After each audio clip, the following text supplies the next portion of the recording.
Hey everyone, Jim T. Graham with RC Groups, Flying Giants, and Heli Freak. I'm sitting here with Jase Dussia. Jase, do you still ever go by Jase the Ace? Yeah, we still use that. People call me that. I think it's a good familiarity point for people, and anything that rhymes is always memorable. So, So if somebody calls you Jase the Ace, are they from the olden days and not from the current times? Can you tell that they're an OG 3D pilot? yeah, I think you can tell. It's definitely a good point to see where people come from, but I think still there's some newer people that see it online and Okay. catch on to it. So I think it's still a mix, but um, there's definitely some OGs out there that still like to use it a lot. So we are lucky that we have Jase here because he's always traveling, going somewhere in the country, out of the country. And so tell us about where you just came from and some of your traveling woe.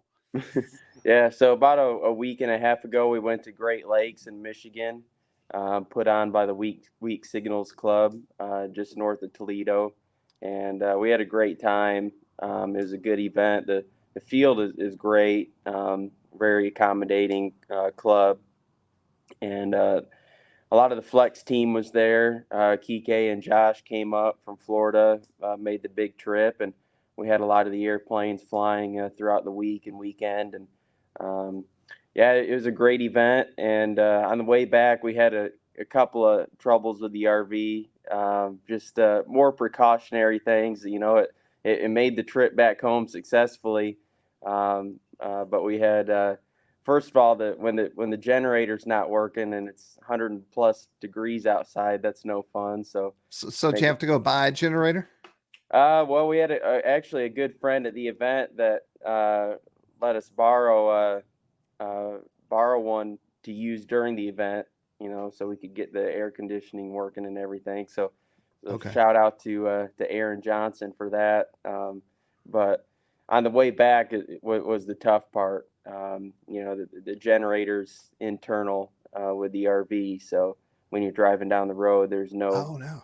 air conditioning in the back. So that was Wow. the tough part. But hey, it's all first world problems, as they say, Right. and the biggest thing is that all the wheels kept turning and I was able to make the trip back down to Louisiana. So here we are. And ish. As soon Breaking up a little bit. Say that again. yeah, it get a little chop, but it always comes back. So we're here today to talk to Jase about the Flex Innovations Ultimate 70cc. And not the coolest, but one of the cool aspects of this plane is this sweet or scheme that you've designed for it. That is your design, right? Flex Innovations, myself, we worked with Clint Sweet. Clint Sweet does all the color scheme drawings for Okay. Flex Innovations. So all the cool schemes like this one on the Ultimate, the orange one that's also on the Ultimate, the new Edge, the schemes for that. We work with Clint Sweet. He does a fantastic job. He's got a lot of experience with these color liveries. Not only with RC airplanes but full scale too. There's a lot Sure. of popular full scale aerobatic airplanes out there that he's done schemes with. So we're very fortunate to work with him, and it's a good way where we can kind of communicate with him, express the attitude or the personality that we want the scheme to have. And I think the Ultimate here with the new scheme is a good example of that. I told people throughout the last couple of weeks since this scheme was announced that it fits the Ultimate perfectly, and in my opinion, it's one of the better schemes I've seen on a biplane. But it's one of those things. I'm not sure how it would look on anything else. It's so unique Right. and relatable to that airplane that it turned out very very memorable. It does match your shirt. I'm sure that was on purpose, the gray and the reds. Right? Yep. That's always a bonus. Matches the team shirt. So It's almost like an extension of a digi camo Yeah, yeah, in for a sure. different layout, you know? For sure. Yeah, it's I think it's something very unique that you'd see on an ARF airplane. I think it kind of gives more of a custom look to it. Something you'd almost see on like a composite airplane or Right. one-off kit build or something like that. So Is there any story behind the rings here? Is that just a design aspect or? yeah, yeah, just a design thing. I think it's a really unique feature. That bullseye there, I think, is something that sets it apart, and with a little bit of white is a good contrast to the rest of everything that's going on, and with a little bit of white there on the bullseye, the vertical stab and the wing, it kind of Right. matches the bottom too.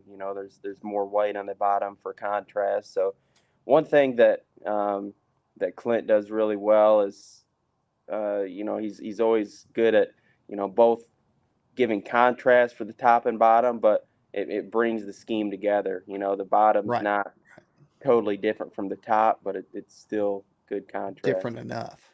Yep, exactly. Now, I've lost my photo here. 1 second. I've got a suggestion for you. Where did that photo go of you? There it is. Okay, so I'm fairly certain. I'm looking at your shoes here.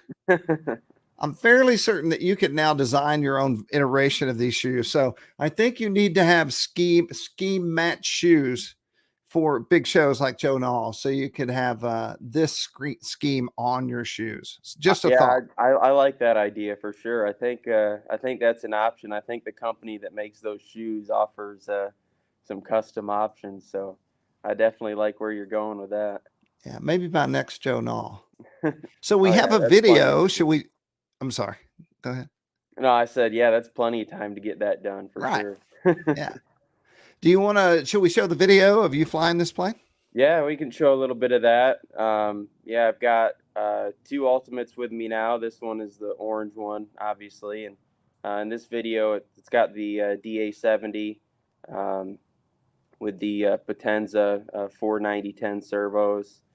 This video is taken back in the spring, um, one of my first flights on the airplane. This is actually my first Flex Innovations balsa airplane, so Okay. um, it's a pretty cool experience. And um, here you can see I've kind of gotten used to really, with the precision stuff of the Ultimate is where it excels. So I like whenever I fly it, I like to do the point rolls, slow rolls, that sort of thing. It's a good characteristic of the Ultimate and kind of what it's known for.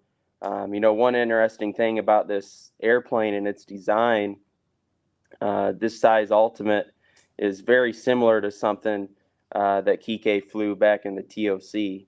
I Oh, think that was either late 80s or early 90s. So it's kind of an inspiration aspect behind the airplane, and I think it's a good modern twist to it. And as you can see, going into some of the 3D maneuvers now, it's definitely got a modern, construction and weight to it to have a good flight envelope. let's say I'm a giant scale pilot, flies 3D, but I've never owned a biplane, and I love a biplane. It's probably my favorite type of RC plane. But what would you tell someone who's never flown a bike what the differences might be? Yeah, I think, 10 to 15 years ago, there were a lot more differences between biplanes and monoplanes and what they are now.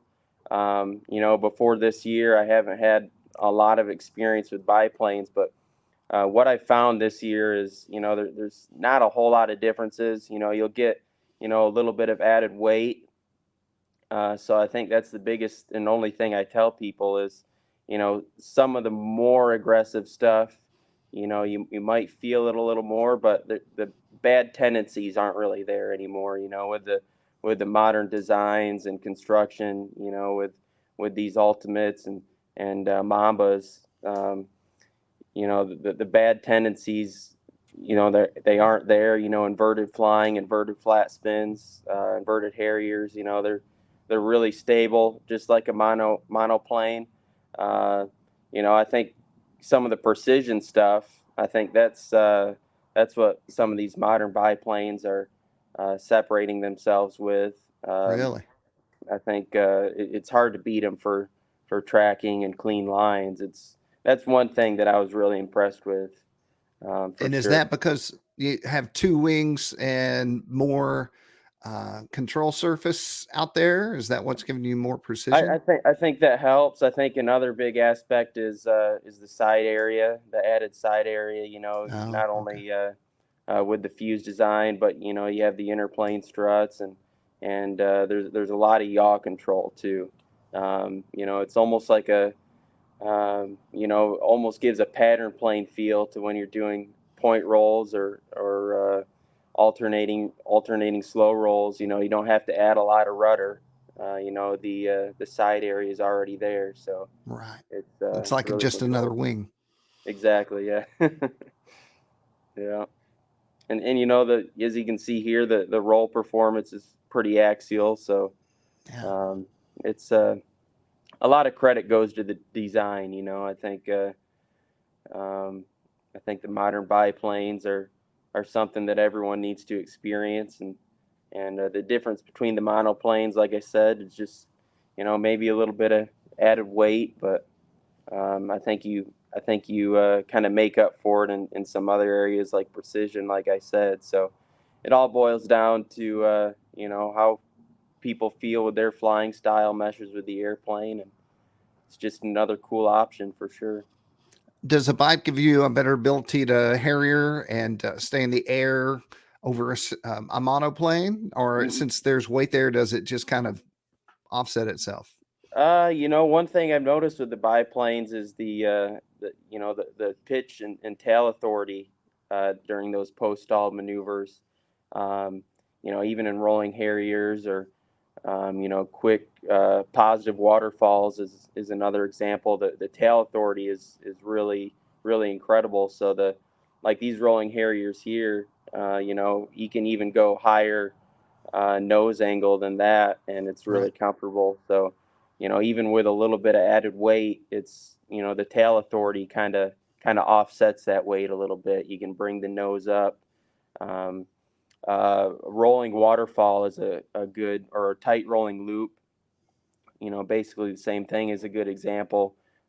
For the yaw authority, you can make it really tight, and the roll rate doesn't want to uh, cancel itself out. Sometimes with a monoplane, you do a tight rolling loop and you really bury the tail into it with the elevator and rudder. Sometimes it'll stop rolling a little bit. Where the biplanes, it'll just keep rolling right through it. Oh, The gotcha. upright flat spin here is a good example of what the biplanes excel at. Um, you know, with this Ultimate and Mamba, you can almost get the upright flat spin super flat and almost stationary too, which is pretty cool. So there's definitely pros and cons between the biplanes and monoplanes, and I think that's how it's always going to be. And I Sure. think that that's what's so cool about it is you know there's vast differences, and people can kind of feel them out for themselves. And I think once you get time, I know for me personally, once I got more time on the biplanes, it's kind of made me a better all around pilot. I feel like, Ah, you know, interesting.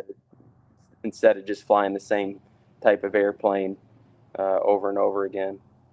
So when you say a lot of this or most of this is in the design, who's actually designing this plane? So this airplane, as well as the Mamba, was designed by Kike. You know, he's got decades of the biplane experience. You know, starting with the Ultimate that I mentioned previously from back in the TOC days. So, you know, he's kind of been with the biplane designs as the flying styles have progressed. So he's definitely learned a lot there, and that coupled in with a modern day, you know, lightweight construction is a really good combo. With that said, and we'll come in for a landing here. Very nice. Let's talk about the build. So here is the page. It's flexinnovations.com. And we're running between $13.99 and $2,099 for this bird. And Yeah. so what kind of build can people expect? So the difference in price there, the gap in price shows the lowest price being the ARF price. So you get your standard modern day ARF. I believe now the Ultimate, even with the ARF, comes pre-hinged and pre-sealed, and the rudder on this airplane is removable for the Ultimate. And then the higher price there is the ARF SV. So the ARF SV has all the standard ARF features plus the servos installed and included. The Potenza 49010 servos and the pole is set up for the ARF SV. Comes with extensions, and so that's the big difference between the ARF and the ARF SV, and it takes it takes a lot of time out of the assembly. The ARF SV does, but one thing we always like to point out is you still want to go over everything, all the bolts and the servo mounting and servo arm connection and everything, just to be safe, and add Loctite to that. So but yeah, what color go ahead. What color Loctite do you use on an airplane like this? So for the servo installation and servo arms, blue Loctite is definitely sufficient. You definitely want to be able to get at that stuff and make adjustments if needed, or swap things out. So that's definitely sufficient. Well, I would say if you want one of these planes, you better order quick. Yeah, the ARFs for the red one sold out pretty quick. I think there's some ARF SV still in stock, and I think the orange one is the date's showing on the website, but I think that one will be coming back in stock soon. Oh, yeah, back ordered. So, are you in tune with the day to day over there? What's coming and going, shipments and containers like that? The containers and shipments every now and then. The headquarters office has a little more of a handle on that. I think for this airplane, for example, and a lot of the other airplanes, we try to keep the dates and months and timelines, as updated as possible on the product pages here. So if I read that correctly, October was the projected date for the orange one, and but yeah, that's something that you can always contact us, via phone or email, and we'll do our best. Sometimes it's hard to get an exact date on it, with shipping from the other side of the world and everything. Sure. But we definitely try to get a good handle on that. So, is there anything else that you should be talking about while we're here? I think it's been a pretty good year so far for Flex. With the Ultimate, a lot of people enjoyed seeing the new scheme at Great Lakes, and it was a lot of fun at that event. Good weather and everything. As far as the rest of the year goes, we're planning on Cajun Huck Fest here in Louisiana, so that'll be a good event for this location, and the guys in Texas, Oklahoma, surrounding areas. So that'll be a lot of fun. It's definitely been a quick year for sure. It's hard to believe that it's almost September. So I said that this morning. It was January seconds ago, and now it's crazy. Yeah. So yeah, it's been great to see everyone, communicate with everyone online. Doing stuff like this is definitely a cool opportunity, and we'll keep working on products and keep listening to feedback, and just exciting times for sure. I want to show everyone something here real quick. It's a little bit different. We're going to rcgroups.com. Let me do a little zoomy zoom. Oh. And then we're going to go to 3D Flying. And what you'll see is at the top is the Flex Innovation section. And this is where Flex stories live. So a story like this will be here. Have you seen that, Jase? This is kind of neat. I did notice that. Yeah, that's awesome. I was in Florida on vacation, and Kike called me, And I went to the top floor of this vacation house and I said, Kike, I have an idea. And so I explained it to him. And I said, if it doesn't make sense, just wait until you see it. I think you're going to like it. So Yeah, here we yeah, are. I'm sure he appreciates that for sure. That's awesome. All right. Well, man, Jase, we appreciate, and I'm sure everyone out there appreciates you talking to us. This is going to Flying Giants and RC Groups. So on behalf of everyone out there, thank you for taking time to talk to us. Well, I sure do appreciate it, Jim T, and definitely looking forward to the next one. Yeah. So we'll figure out what the next one is. Y'all go check out the Ultimate 70cc at flexinnovations.com. Jase has got to get in a truck and fix his Jenny and head on off to the next show. And at the, I do know they have crawfish at the next event you're going to, so you'll have Oh yeah, plenty of that ability there. All right, everyone. I'm Jim T. Graham with RC Groups talking to Jase Dussia from Flex Innovations and JTA. Thanks, Jase. Awesome. Thank you. Bye, y'all.